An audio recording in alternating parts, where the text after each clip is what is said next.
ہمارے یہاں ان سب باتوں کا الیخ کیا گیا، سبحان اللہ، نہیں ہمارے یہاں کیا گیا۔ تمام دھرموں کو آپ پڑھیے، تمام دھرموں کو پڑھیے۔ وردھمان مہاویر کو ماننے والے ہمارے جینی بھائی، دھارمک کتاب کا نام کیا پتہ ہی نہیں، ہمارے جینی بھائیوں کو نہیں پتا کہ ان کی دھارمک کتاب کا کیا نام ہے۔ کئی جینی بھائی مجھے ملے، میں نے کہا پتہ ہے آپ کی دھارمک کتاب؟ ہمارے صاحب اتنا ہم چکر میں پڑھتے نہیں، ہم نے کہا پڑھنا بھی نہیں، تم ڈنڈا لو جھنڈا لو بس نعرے لگاؤ، بس یہی کام ہے تمہیں۔ تعلیم کے میدان میں آ جائیے، ایجوکیشن سسٹم مضبوط کیجیے۔ دھارمک کتاب کا نام تھاڑا روپانگ، وردھمان مہاویر کی کتاب، نیٹ پہ سرچ کریں گے آ جائے گی، آپ کو ملے گا۔ الحمدللہ میں پڑھتا ہوں اس کو۔ گوتم بدھ کو ماننے والے ہمارے جتنے بدھسٹ بھائی ہمارے ملک ہندوستان کے اندر تقریباً 4.5 کروڑ کی تعداد میں ہمارے بدھسٹ بھائی موجود ہیں۔ ان کی دھارمک کتاب کا دیگ نکائے، آپ اس کا مطالعہ کریں۔ بہت سے مذاہب ہمارے ملک ہندوستان کے اندر، دنیا میں ہزاروں مذاہب، there is 1019 religions in all world۔ دنیا میں تقریباً 1019 مذاہب، 1019 دھرم کے ماننے والے لوگ موجود ہیں۔ شریعت اسلام نے حکم دیا آپ تمام دھرموں کو پڑھنا شروع کیجیے۔ اصلاح معاشرہ کے اس اجلاس سے میں آپ کو دعوت دے رہا ہوں، آپ تعلیم کے میدان میں خود بھی مضبوط ہوئیے، اپنی اولادوں کو بھی مضبوط کیجیے۔ جب تک یہ قوم تعلیم کے میدان میں آگے نہیں آئے گی، مار کھاتی رہے گی۔ خوب یاد رکھو، کوئی قوم اس وقت ترقی نہیں پا سکتی جب تک اس قوم کا ایجوکیشن سسٹم مضبوط نہ ہو جائے، جب تک وہ تعلیم کے میدان میں اعلیٰ مقام حاصل کرتا۔ اپنے بچوں کو تعلیمی میدان میں آگے لے کر کے آئیے۔ آپ نے انگلش بھی پڑھائی ہے، الحمدللہ ہم نے انگلش بھی پڑھی، انگلش بھی پڑھتا ہوں میں، انگلش کا مخالف ہرگز نہیں، میں کالجوں کا یونیورسٹیوں کا میں مخالف ہرگز نہیں، لیکن مخلوط تعلیمی نظام کا ضرور میں مخالف ہوں، جس میں جوان بیٹیاں، جوان بہنیں، جوان لڑکوں کے ساتھ بیٹھ کر کے تعلیم حاصل کریں۔ اس بات کو ہمارے علماء کرام منع کرتے ہیں، اور یہ ایک زہر، ایک ناسور ہمارے ملک ہندوستان کے اندر بن گیا ہے، جس کی وبا سارے ملک میں اور ملک سے باہر بھی فضاؤں میں پھیل چکی ہے۔ نتیجہ یہ ہے ہماری مائیں، ہماری بہنیں، جوان بہنیں ہماری، جن کا نام رقیہ ہے، جن کا نام زنیرہ ہے، جن کا نام عائشہ ہے، جن کا نام عاتقہ ہے، جن کا نام صادقہ اور صابرہ ہے، لیکن اس مخلوق تعلیم نظام کی وجہ سے آج ان کا گھر برباد ہو رہا ہے، ان کا باپ سر اٹھانے کے قابل نہیں ہے، آج اس کے بھائی کو سماج میں سر جھکا کے چلنا پڑ رہا ہے۔ تو اس مخلوق تعلیمی نظام کا اثر ہے۔ آپ اپنی بیٹیوں کو بے شک آپ تعلیم دلوائیے، آپ اپنی بیٹیوں کو تعلیم یافتہ بنائیے، لیکن ایسے کالجوں میں جہاں پڑھنے والی صرف بیٹیاں ہوں، پڑھانے والی معلمات صرف اور صرف بیٹیاں ہوں، اجازت نہیں ہے، اجازت نہیں ہے شریعت کی طرف سے۔ میں آپ کو اشارہ کر رہا ہوں، حالات بہت خراب ہوتے چلے جا رہے ہیں، حالات بد سے بدتر ہوتے چلے جا رہے ہیں، اب بیدار ہونا پڑے گا، اب ان باتوں کو سمجھنا پڑے گا۔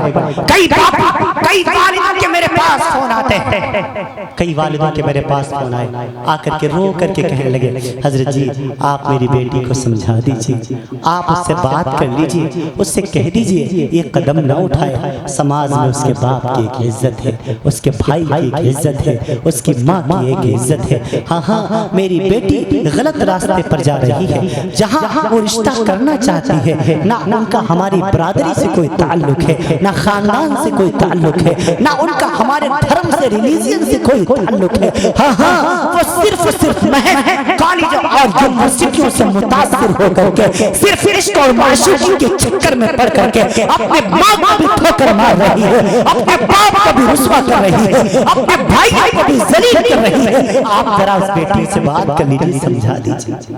ہائے اللہ میری بہنوں، کیا ہو گیا تمہیں؟ وہ ماں جس نے زندگی کے تمام شعبوں میں تمہاری حفاظت کی ہے، وہ باپ جس نے تمہاری ہر خوشی برداشت کی ہے، تم نے اس باپ سے یہ حق بھی چھین لیا کہ تمہاری زندگی کا اتنا بڑا فیصلہ تمہارا باپ کر سکتا. کیا ہو گیا تمہیں؟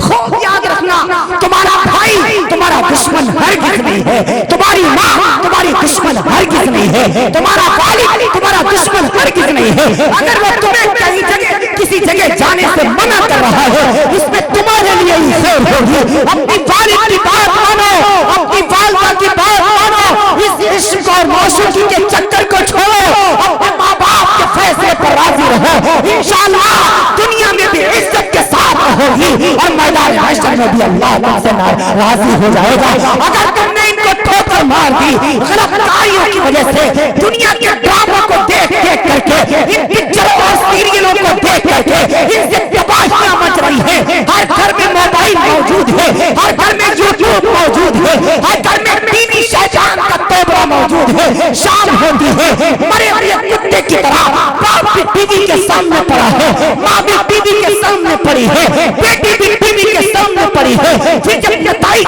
غلط آتے ہیں تب روتے پھرتے ہیں، مولویوں کے پاس آتے ہیں، ایک تعویذ بنا دیجیے تاکہ ہمارا بیٹا سدھر جائے، تاکہ ہماری بیٹی سدھر جائے. آئے مسلمانوں، آئے مسلمانوں، اگر اپنے معاشرے کی اصلاح کرنی ہے اور اپنے گھر کو، اپنی بیٹیوں کو، اپنی اولادوں کو موبائل سے بچانا ہے تو ان کو موبائل سے دور رکھنا ہوگا، پکچروں سے دور رکھنا ہوگا. ان پکچروں کے اندر ہوتا کیا ہے؟ پکچریں ہم نے دیکھی نہیں، اللہ کا فضل ہے، اللہ کا، لیکن پڑھا ہے. حضرت مولانا نظم الحفیظ ندوی رحمت اللہ علیہ جن کا انتقال ابھی پچھلے سال، آج کے تمام ندویوں کے استاد مکرم، انہوں نے ایک کتاب لکھی ٹی وی کی تباہ کاریاں. اس کے اندر اس کا میں نے ایک مرتبہ نہیں، اس کا میں نے 17 مرتبہ مطالعہ کیا. حضرت نے اس میں تمام حقائق پیش کر دیے. یہ ٹی وی، یہ سیریل بنتے کیسے ہیں، یہ ڈرامے بنتے کیسے ہیں، یہ پکچریں بنتی کیسی ہیں، کون سی فیبریکیشن پلاننگ کام کر رہی ہے، کون سا مائنڈ کام کر رہا ہے، کون سا سسٹم کام کر رہا ہے، وہ کون لوگ ہیں جو پورے طور پر اس کار کو انجام دے رہے ہیں، کون لوگ ہیں جو پورے طور پر ایک پلاننگ کے تحت کام کر رہے ہیں. آئے لوگوں، ہاں ان پکچروں کے ذریعے سے، ان پکچروں کے ذریعے سے بتایا جاتا ہے. نوجوانوں غور سے سنو، نوجوانوں غور سے سنو، ہاں ان پکچروں کے اندر تمام کی تمام برائی لائیو ٹیلی کاسٹ کی جاتی ہے، عملی طور سے دکھائی جاتی ہے، جو آج معاشرے کے اندر ناسور بنی. ان پکچروں کے اندر بتایا جاتا ہے، دیکھو ماں سے بغاوت کر کے، باپ سے بغاوت کر کے اپنے پسند کے لڑکے سے شادی کیسے کرنی ہے، ان پکچروں کے اندر سمجھایا جاتا ہے. ان پکچروں کے اندر بتایا جاتا ہے گھر سے کیسے فرار، ان پکچروں کے اندر بتایا جاتا ہے کیسے دوسری کی بہن کی عزت کو لوٹنا، جو ولین کی شکل میں لکھا بڑا نظم حفیظ ندوی رحمت اللہ تعالی. ان پکچروں کے اندر سے بتایا جاتا ہے پیدا کرنے والی ماں کو کیسے دھوکے دے کر کے پورے باپ کو خون کے آنسو میں رلایا جاتا ہے. ساس بھی کبھی بہو تھی، کسوٹی زندگی کی سیریل کہاں سے آیا؟ کون ایک برطانیہ اور انگلینڈ اور فرانس میں بیٹھا ہوا یہودی جو ایک پلاننگ کے تحت کام کر رہا ہے. یہودی تو ہمارے گھروں کے اندر نہیں آ پایا، لیکن اس نے اپنا ایک یہودی پروفیسر موبائل کی شکل میں، ٹیلی ویژن کی شکل میں اور یوٹیوب کی شکل میں ہمارے ہاتھوں میں دے دے. وہ ٹی وی، وہ موبائل ہمارے بچوں کو صبح سے لے کر شام تک 24 گھنٹے کے 1440 منٹ کے 86,400 سیکنڈ میں ہر ایک سیکنڈ ہماری بچوں کو زہر کی گولیاں دے رہا ہے. چھوٹے چھوٹے بچوں کے ہاتھوں میں موبائل، اللہ اکبر، اب تو حد یہ ہو گئی، ہماری ماؤں نے اپنے بچوں کو چپ کرانے کے لیے موبائل ہاتھوں میں دے دی کہ بچہ خاموش ہو جائے، بچہ چپ ہو جائے، اس پر کارٹون لگا دی، کارٹون دیکھ رہا ہے۔ اب آپ بتائیں، چھوٹا سا بچہ ہے، معصوم سا بچہ ہے، معصوم سا بچہ ہے، کارٹون دیکھ رہا ہے، ایک کارٹون نے دوسرے کارٹون کو پکڑا، اس کے ہاتھ کاٹے، اس کے پیر کاٹے، اس کا گلا کاٹا، اس کے اندر سے خون نکلا، خون نکلتا ہوا وہ بچہ معصوم سا دیکھ رہا ہے۔ اب وہ جو یہ سب چیزیں دیکھ رہا ہے، بتاؤ اس کے اندر خون کی اہمیت کوئی رہ جائے گی؟ وہ لائیو مرڈر کا بھی اسی ڈرامے اور کارٹون کو مرڈر سمجھے گا، اور نتیجہ یہ ہے آج ہمارے بچوں کے اندر سے خوف ختم ہو گیا۔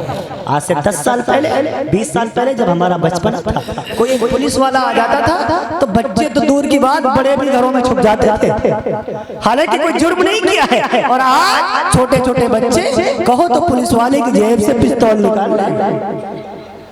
یہ حال ہے، یہ خوف کہاں سے ختم ہو گیا، یہ ڈر کہاں سے ختم ہو گیا؟ یعنی کارٹونوں کی دین ہے، اسی موبائل کی دین ہے، اسی سیریل کی دین ہے، اسی پکچروں کی دین ہے۔ آئے نوجوانوں، اپنے آپ کو اس تباہی سے بچاؤ۔ آئے امت مسلمہ کے غیور مسلمانوں، اپنی اولادوں کو اگر تباہی سے بچانا ہے تو ان کے ہاتھوں میں موبائل کی جگہ اللہ کا قرآن دینا ہوگا، موبائل کی جگہ دینی کتابیں دینی ہوں گی، موبائل کی جگہ انہیں پورے طور پر ایسی چیزیں دینی ہوں گی جس سے ہمارے بچوں کی زندگی کی کایا پلٹے، انہیں نبی کی سیرت پتہ چلے، رسول اللہ کا طریقہ پتہ چلے، اما عائشہ کا طریقہ پتہ چلے، ہمارے نوجوانوں کو صدیق اکبر کا آئیڈیل پتہ چلے، صدیق فاروق اعظم کا ماڈل پتہ چلے، سیدنا عثمان غنی، سیدنا علی رضی اللہ عنہ کا طریقہ پتہ چلے۔ ایسی چیزیں اپنے گھروں کے اندر پورے طور پر اختیار کر لیں۔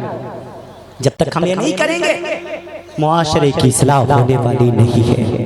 آئے میری ماں، آئے میری بہنوں، آئے امت مسلمہ کی غیور خواتین، میں آپ سے ایک بات کہہ رہا ہوں، آئے میری ماں بہنوں، کوئی ایسے قدم نہ اٹھانا، کوئی ایسا کام نہ کرنا کہ آپ کی وجہ سے، آپ کے غلط کام کی وجہ سے آپ کے باپ کو سماج کے سامنے سر جھکا کے چلنا پڑے۔ آپ کے والد کی سماج میں ایک عزت ہے، آپ کے بھائی کا سماج میں ایک روب ہے، آپ کی ماں محلے کی عورتوں میں شان سے سینہ تان کے چلتی ہے۔ آئے میری بہنا، کوئی ایسا کام نہ کرنا کہ آپ کی کام غلط کاریوں کی وجہ سے آپ کی ماں محلے کی عورتوں کے سامنے سر نہ اٹھا پائے، آپ کا باپ سماج کے سامنے سر جھکانے پر مجبور ہو جائے، آپ کے بھائی کا محلے میں نکلنا تو بھر ہو جائے۔ غلطی سے بھی کوئی غلطی نہ کرنا۔ آئے امت مسلمہ کی بہنا، ایک بھائی آپ سے ریکویسٹ کر رہا ہے، ایسا کوئی کام نہ کرنا۔ ہزاروں قصے ہماری آنکھوں کے سامنے ہیں، اخبارات بھرے پڑے ہیں۔ میں نے بڑے بھائی کو جس کے داڑھی سفید ہو چکی، سر کے بال بھی سفید ہو چکے، اپنی 18-19 سالہ بہنوں کے سامنے ہاتھ چھوڑے ہوئے میں نے اپنی آنکھوں سے دیکھا۔ آخرکار کہاں کمی رہ گئی؟ آخرکار کیا کمی رہ گئی؟ آخرکار تیری ماں نے تیرے پیار میں کون سی کمی رکھی تھی؟ تیرے بھائی نے تیری خواہش پوری کرنے میں کون سی کمی کی تھی؟ تیرے باپ نے تیری زندگی کی کون سی خواہش پوری نہیں کی تھی جو تو غلط طریقے سے اپنی خواہش پوری کرنا چاہتا ہے؟ ہاں ہاں، رب نے ایک حلال طریقہ نکاح کا رکھا ہے۔ اگر پورے طور پر تجھے کوئی لڑکا پسند ہے، تیرے لیول کا ہے، تیرے برابر کا ہے، ہاں ہاں، تیرے خاندان سے تعلق رکھتا ہے، برادری میں اس کی عزت ہے، آپ چپکے سے اپنے بھائی سے کہہ دے، اپنی ماں سے کہہ دے، شریعت اس میں کوئی برائی نہیں کہتی، لیکن بغیر بتائے ہوئے اپنے گھر سے نکل کر اس گھر تک جاتے ہوئے تجھے شریعت اجازت نہیں دی۔ اس میں کوئی برائی نہیں ہے۔ اے نوجوانوں، میں تمہیں بھی کھلے ہوئے لفظوں میں یہ بتانا چاہتا ہوں، اب کہنا پڑے گا، اب یہ باتیں امت کے سامنے لانی پڑے گی، ہم کو کہنا پڑے گا۔ علماء کی ذمہ داری صرف نماز اور روزوں کے مسائل بیان کرنا ہی نہیں ہے، علماء کی ذمہ داری صرف زکوٰۃ کے مسائل بیان کرنا ہی نہیں ہے، ہاں ہاں، سماج کے سلگتے ہوئے مسئلوں پہ تمام کے تمام پردوں سے، طاقتوں کے منصوبوں سے پردے اٹھانا یہ علماء ربانیین کی ذمہ داری ہے۔ اے نوجوانوں، میں تمہیں کہتا ہوں، پسند کی لڑکی سے شادی کرنے کی اجازت ہے، شریعت آپ کو اجازت دیتی ہے، لیکن گھر سے بغاوت کر کے نہیں، ماں سے بغاوت کر کے نہیں، والد سے بغاوت کر کے نہیں، بڑے بھائی سے بغاوت کر کے نہیں۔ اے نوجوانوں، اگر آپ کو کوئی آپ کی پورے طور پر شریک زندگی جس کو آپ نے اپنے دل میں تسلیم کر لیا ہے، وہ آپ کو پسند آ گئی ہے، آپ اپنے گھر کے بڑوں سے مشورہ لیجئے، آپ آ کر کے چپکے سے ماں سے کہیے، والد سے کہیے، بڑے بھائی سے کہیے اور ان سے مشورہ لیجئے، پھر ان کے فیصلوں پر آپ راضی رہیے۔ یہ شریعت آپ کو حکم دیتی ہے، منع نہیں کرتی شریعت پسند کی شادی کرنی، لیکن یہ لو میریج، یہ لو کچھ دن میں لوا بن جاتا ہے۔ میں نے بہتوں کو دیکھا ہوا ہے، اس کے چکر میں نہ پڑنا نے آپ بہت سے ایسی شادیاں جو پسند کی شادیاں ہوئی ہیں، میں نے 2 مہینے ان شادیوں کو نہیں ٹوٹتے ہوئے دیکھا۔ 2 مہینے کے بعد بغاوت شروع ہو گئی اور نتیجہ یہ نکلا نہ وہ گھر کا رہا نہ گھاٹ کا۔ والد نے بھی گھر سے نکالا، ماں سے بھی باغی ہو کر کے نکلا، بھائی سے بھی باغی ہو کر کے نکلا۔ پسند کی شادی کی، 2 مہینے کے بعد اس کی شادی، اس کا رشتہ پورے طور پر اس کگار ٹوٹنے کی کگار پہ پہنچ گیا۔ ابھی میرے پاس آپ کے علاقے سے ابھی فون گیا میرے پاس 5 سال کے بعد، حضرت جی ایک صاحب ہیں شادی کو 5-6 مہینے ہوئے ہیں، 2 طلاقیں دے دی ہیں۔ توبہ توبہ، کہا کیا جائے؟ میں نے کہا طلاق کا کوئی مسئلہ میں فون پہ نہیں بتاتا، یا تو آپ کے علاقے میں اگر کوئی مفتی ہے براہ راست اس سے آپ پورے طور پر ملاقات کیجئے، یا وقت مجھ سے لیجئے، جو وقت میں بتاؤں آپ آئیے، ساتھ میں اپنے یہاں کے امام صاحب کو لے کر کے آئیے، ہاں ساتھ میں اس والد کو اس کی لڑکی کے ساتھ میں لے کر کے آئیے، تحریری شکل میں سارا مسئلہ میرے سامنے پیش کیجئے، تب تو میں کوئی فتویٰ بتاؤں گا، تب تو میں کوئی مسئلہ بتاؤں گا، ورنہ طلاق کے مسئلوں میں نہیں پڑھتا۔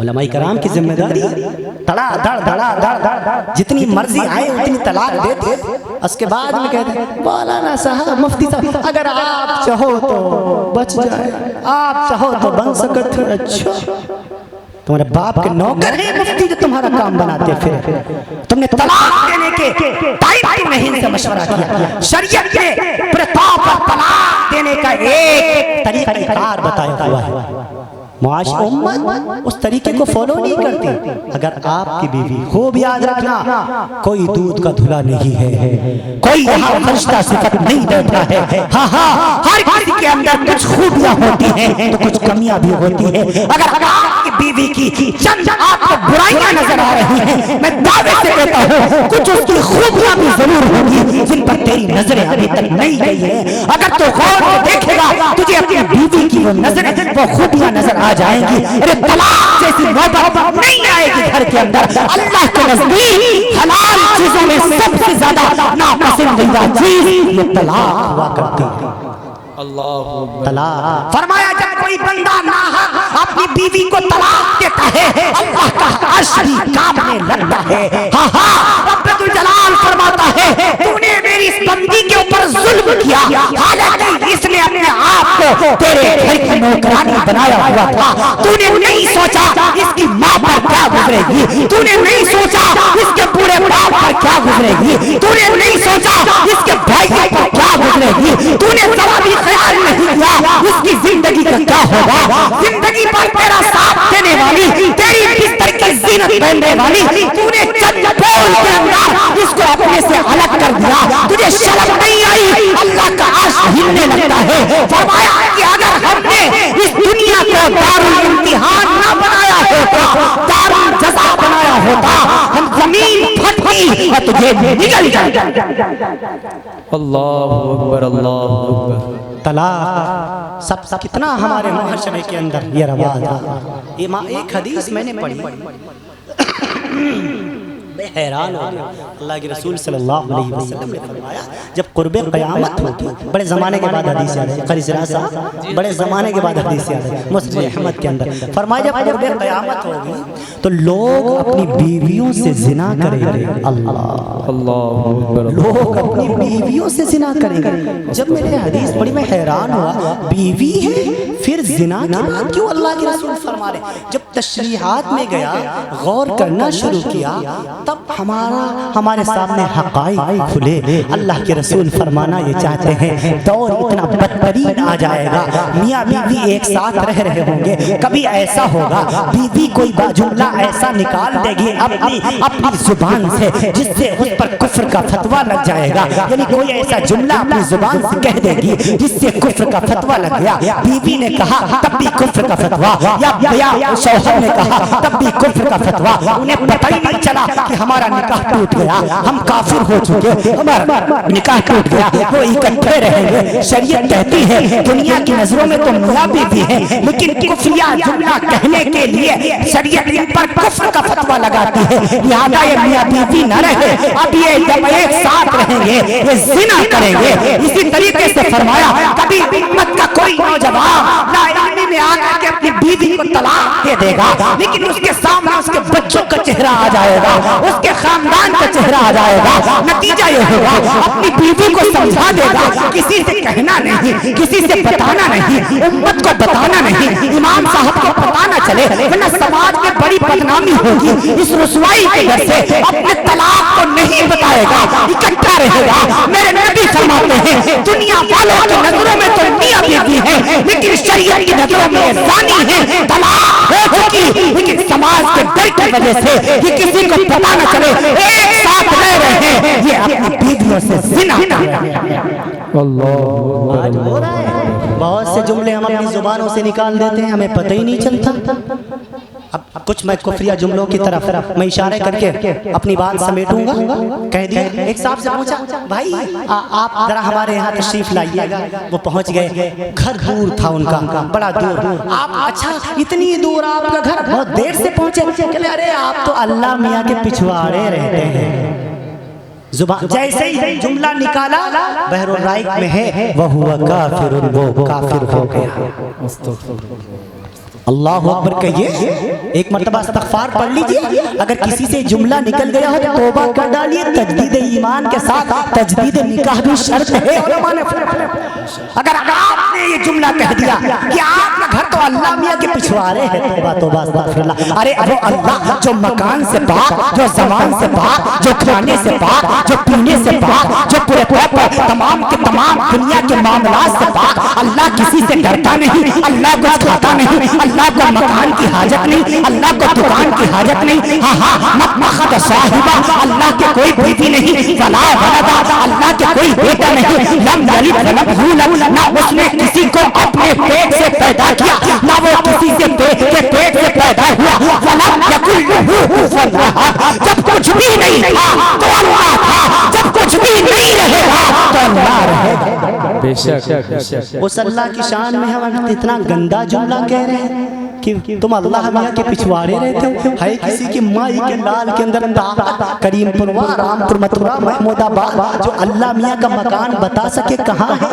الرحمن، آپ کہیں گے، علماء کہیں گے الرحمن علی العرش استویٰ کو تو کہا، اس پر میں 2.5 گھنٹے کی بحث کر چکا ہوں۔ الرحمن علی العرش استویٰ کا مطلب یہ ہرگز نہیں کہ اللہ رب العالمین عرش کے اوپر وراجمان ہے، اللہ پاک عرش کے اوپر رہتا ہے، ہرگز یہ معنی نہیں۔ عرش کا معنی یہاں بلندی کا ہے۔ امام المفسرین علامہ راضی کو پڑھیے، علامہ آلوسی کو پڑھیے، تفسیر طبری پڑھیے، بحر الرائق پڑھیے، کنز الدقائق پڑھیے، فتاوی شام پڑھیے، امام جلال الدین عبد الرحمن السیوطی کی تفسیر الاتقان فی علوم القرآن پڑھیے۔ معنی یہی لکھا یہاں پر عرش سے مراد اللہ مقام بلندی پر فائز ہے، ورنہ تو فرمایا وسیع کرسیہ السماوات والارض، اللہ کی کرسی کی بھی بات کی گئی، اللہ کے عرش کی بھی بات کی گئی، اللہ کے ہاتھ کی بھی بات کی گئی، اللہ کے پاؤں کی بھی بات کی گئی، اللہ کے چہرے کی بھی بات کی گئی۔ خوب یاد رکھنا یہاں پر جو بات کی جا رہی ہے یہ امت کو سمجھانے کے لیے کی جا رہی ہے۔ اللہ چہرے سے پاک ہے، اللہ ہاتھ سے پاک ہے، اللہ پاؤں سے پاک ہے، اللہ زبان سے پاک ہے، اللہ مکان سے پاک ہے، اللہ زمان سے پاک ہے، اللہ کو کسی چیز کی حاجت نہیں، اللہ کو کسی چیز کی ضرورت نہیں، اللہ کو کسی چیز کی ضرورت نہیں، نہ اللہ کو مکان کی حاجت، نہ اللہ کو دکان کی حاجت، نہ اللہ کسی سے خوف کھاتا، نہ اللہ کسی سے ڈرتا۔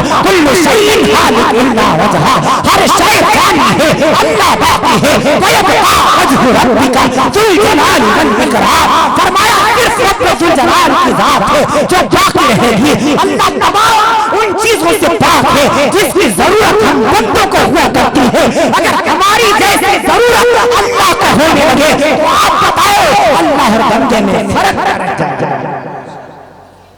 فرق بے شک. میں عرض کر دوں آپ سے اللہ تعالیٰ کو ایک کفریہ جملہ تو یہ ہو گیا. دوسرا اپنی بہنوں کی طرف میں اشارہ کر دوں. گھروں کے اندر اب اللہ جانے ہوتا کہ نہیں ہوتا, میں نے اپنے بچپنوں میں سن رکھا ہے ہمارے گھروں کی جو دادیاں, جو نانیاں, جو بوڑھی مفتیان اکرام ہوا کرتی تھی, اکرامہ انہیں کہا جائے, مفت کی مفتیاں, جب گھر میں بچے کی پیدائش ہوئی یا عقیقے کا موقع ہوا یا ختنے کا موقع ہوا یا شادی بیاہ کا موقع ہوا, ڈھولک آ جاتی تھی, چھنک چھنک چھنک چھنک شروع ہو جاتے تھے, گانے ہوتے تھے, مورے انگنا میں آئے جاؤ اللہ میاں. توبہ توبہ, کوئی نیک آدمی تو آیا گا نہیں, چڑیل کے گھر میں اللہ میاں آ جائے گا. توبہ توبہ استغفر اللہ. یہ بھی کفریہ جملہ ہے. میری ماؤں بہنوں, اگر تم نے جملہ نکالا ہے تو کل غسل کرو, کلمہ پڑھو, تجدید نکاح کرو, تجدید ایمان کے ساتھ. شرط ہے یہ باتیں میں نے ایسے ایک نہیں دو نہیں 144 فہرست فرمائی گناہوں کی, کفریہ جملوں کی علماء کرام نے تحریر فرمائی ہے. میں نے اشارہ کیا ایسے وہ تمام کے تمام وہ کفریہ جملے جو ہمارے یہاں عام طور سے عام طور سے بولے جاتے ہیں. اگر کسی سے وہ جملہ نکل گیا, اللہ نہ کرے نکلا ہو, اگر نکل گیا شرم نہ کرے, آ کے مولانا صاحب سے ملاقات کرے, امام صاحب سے ملاقات کرے. حضرت جی آج سے 10 سال پہلے 20 سال پہلے مجھ سے غلطی ہو گئی تھی, ہم نے جملہ کہہ دیا تھا, اب بتائیے میرا اس بارے میں شریعت کا حکم کیا ہے. شرم نہ کیجئے, آخرت تباہ ہو جائے گی. دنیا کی رسوائی سے, دنیا آخرت کی رسوائی سے دنیا کی رسوائی کروڑ گنا زیادہ بہتر ہے. یہاں تو اپنے طور پر چند آدمیوں کے سامنے رسوائی ہوگی, اللہ کی عدالت میں تو آدم علیہ السلام سے لے کر کے قیامت کے آخری انسان تک تمام کے تمام لوگ موجود ہوں گے. وہاں کی رسوائی کا خیال کیجئے, اللہ کی مہربانی اور اس کی رحمت پر بھروسہ رکھیے. آپ آ کر کے بتا دیجئے کہ آپ کو حل بتا دیں گے, طریقہ بتا دیں گے, اور جو اتنے دن تک یہ گناہ ہم سے صادر ہوا اس پر اللہ سے معافی مانگ لیجئے. اللہ تعالیٰ آپ کے گناہوں کو معاف کرنے والا ہے. کرنے کی ضرورت ہے کہ نہیں؟ ہاں ہاں. آپ یہ حدیث سمجھ میں آئی کہ لوگ اپنی بیویوں سے زنا کریں گے. کتنے ایسی باتیں ہو جاتی ہیں, کتنے ایسے جملے ہم بول جاتے ہیں. پڑھیے الحوائج پڑھیے. امام جلال سیوطی نے لکھا کہ اگر کوئی شوہر اپنی بیوی سے کوئی ایسا جملہ کہہ دے, اگر کوئی شوہر اپنی بیوی سے ایسا جملہ کہہ دے جس سے طلاق کا معنی نکلتا ہو, اللہ طلاق کا نہیں کا لفظ نہیں بولا, کوئی ایسا جملہ کہہ دے جس سے طلاق کا معنی نکلتا ہو, شریعت حکم یہ لگاتی ہے کل جو دقائق ہے اس پر ایک طلاق پڑ جاتی ہے. کتنے احتیاط کی ضرورت ہے. ہم اللے دلے کتنی باتیں بول جاتے ہیں, اپنی بیویوں پر ہم کتنا ظلم ڈھاتے ہیں, اور پھر بعد میں روتے پھرتے ہیں مولانا صاحب سے پاس, مولانا صاحب ہم کا نہ دیکھو, چھوٹے چھوٹے بچن کو دیکھو, تم کا نہ سکھائے رہے, تم کو نہیں دکھائی دیتے بچے, اب کیوں رونا رو رہے ہیں؟ اب تمہیں یہ بچوں کی شکلیں آ جا رہی ہیں. اس وقت جب تم پر شیطان سوار تھا, اس وقت تمہارے نظروں کے سامنے معصوم بچے کیوں نہیں؟ ہاں ہاں خوب یاد رکھو. اور بہت سے ایسے مولوی بھی ہیں ہمارے, وہ مولوی نہیں ہے, مولوی ہے, مول خریدار, مول خریدار, بیوی خریدی ہوئی بیوی بنے ہوئے مولوی کا. اسی لیے میں کہتا ہوں کسی مولوی کو مولوی نہ کہا گا. مولوی کا معنی اگر آپ غور کریں گے بڑا خطرناک ہے. مولوی کا مطلب کیا؟ خریدی ہوئی بیوی, جس کو رکھیل کہا جاتا ہے. اور آپ ان حضرات کو مولوی کہتے ہیں, آپ کی خرید ہوئی بیوی لگ رہا ہے. کم بختوں کو تو حیا کرو, ایسا جملہ ان کے لیے استعمال نہ کرو جو ان کی شان میں گستاخی بن جائے. کتنا خطرناک جملہ ہے. اے مولوی صاحب, ہم آواز دیتے نہیں, غلط جملہ ہے, اس کو سدھارو. مولوی کہو, وا لگاؤ, با نہ لگاؤ, وا لگاؤ, وی کہو, بی نہ کہو. خبردار, یہ جملہ درست نہیں ہے. ان مولویوں کے لیے علماء کرام کی شان گستاخی ہو جائے گی, لہذا اس سے پرہیز کریں. اب آتے ہیں کہ حضرت جی ذرا کام بنا دیجئے. ہم نے غسل کہہ دیا. ابھی ہاں ان حضرات میں بات بتانی بھول گیا. ان حضرات نے کہا حضرت جی غسل طلاق دے دیں. ہم نے کہا میاں کوئی محبت میں بھی طلاق دیتا ہے؟ اس نے اپنی بیوی کو گود میں بٹھایا، جانو جانو کہا، جانم جانم کہا، جانو میں تم سے بڑا پیار کرتا ہوں، تمہارے بغیر میں رہ نہیں سکتا، چلو تم کو 3 طلاق۔ ایسے بھی کوئی طلاق دیتا ہے؟ جب بھی دے گا غصم دے گا نا، جب بھی دے گا غصم دے گا۔ کہنے گیا غصم نکل گیا مجھ سے، ہم نے کہا محبت میں بھی کبھی طلاق نکلتی ہے؟ بے وقوف کہیں کا، عقل کا اندھا۔ اسی لیے تو کہا گیا غصے کو قابو میں رکھو۔ ہاں ہاں، اگر غصہ آ رہا ہے کھڑے ہو بیٹھ جاؤ، بیٹھے ہو لیٹ جاؤ، لیٹ اٹھ کر کے پانی پی لو۔ فرمایا غصہ شیطان کی طرف سے ہے، شیطان آگ کی سستی سے پیدا کیا گیا ہے، لہذا اس کو پانی سے بجھایا کرو۔ امام الانبیاء کا فرمان۔ بے شک ہم کتنا خیال کرتے ہیں، تڑا تڑا۔ ایک صاحب نے فون کیا، ہم نے کہا طلاق دے دی، ہم نے کہا کتنی دی؟ کہا ہم نے تو خالی یوں کہا ہے جتنی ہوتی اس سے 4 پھالتو۔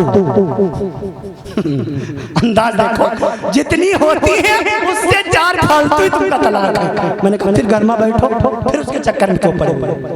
اور میں ان بہنوں سے بھی کہوں گا جو 3 طلاق کے بعد پھر سے اپنے سابقہ شوہر کے پاس جانا چاہتی ہیں، ہاں ہاں آپ قطعاً اس کو موقع مت دیجیے۔ اس کم وقت نے آپ کی عزت کا خیال نہیں کیا، اس کم وقت نے آپ کی عزت کو داؤ پر لگا دیا، آپ کو اپنی بیوی کے عہدے سے خالی کر دیا، پھر آپ اس کے بستر کی زینت بننا چاہتے ہیں کہ ہرگز مت جائیے۔